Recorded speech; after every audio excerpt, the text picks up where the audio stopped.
Hey there, this is Skogri with My Custom Xbox, and today I want to go over how you can purchase your upgrade chip for your MCXBoost Rapid Fire controller and bring it up to date with all the current patches and games that are out there on the market so that you can continue to use it and have fun with it. Now, if you've done any kind of Xbox modifications or taken apart, this is going to be very simple for you. If you haven't, if you've never taken apart a controller, take a deep breath. It's not too bad. So if you're not doing all the soldering, which is what we've worked really hard to make you not have to do, it's not that hard of a process. So I want to start off by showing you we have two versions of the Rapid Fire chip boards out right now. This is a version 1 and this is a version 2. Now we actually, all the version 1s are gone, and I had one that I tore apart and I still had the wiring for. So it looks essentially like this though. There's a socket on the bottom right, and there's some wires going everywhere, and there'll be a chip embedded in that socket. So that's a version 1. Version 2 has another board that we've attached, and that board does some stuff for us that we just makes it a little bit simpler and nicer for us to do the install. So we have that board here. Now I'd like to really quickly tell you, once we get this open, you're going to want to make sure to not mess with any of the wires. You don't have to touch them. Please don't touch them. You don't ever need to touch wires. So that's an important part. We'll just start with this controller. It's a real basic process. We have a how to disassemble an Xbox 360 controller video on our YouTube page and also on the sales page for the upgrade chip. You're going to want to make sure you have your upgrade chip, your controller, a small skinny screwdriver, and a Torx T8 security. If you need the Torx T8 security because you've never done it, it's offered at a discount on the same page as the chip upgrade, so you can order it, you know, in combination with the chip, and you get a special deal on it because we know that you're trying to fix your Rapid Fire controller.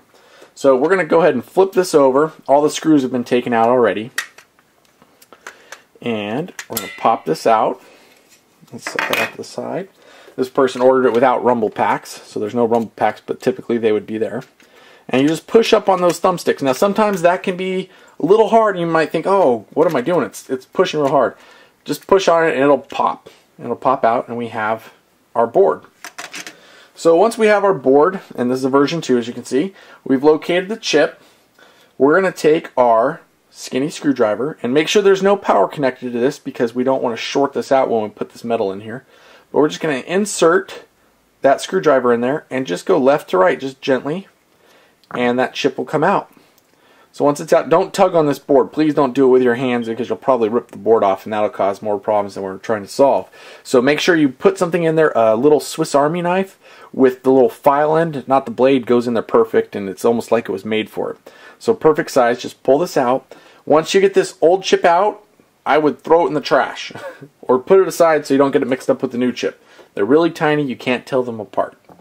So the new chip, there's one little characteristic I want to show you, and there is a dimple on the top left of that chip. That indicates pin 1. Now pin 1 is important because that's how we're going to know where to put this in. Also on the board, and this is true with version 1 and version 2, the socket that we've used has an indent on the top.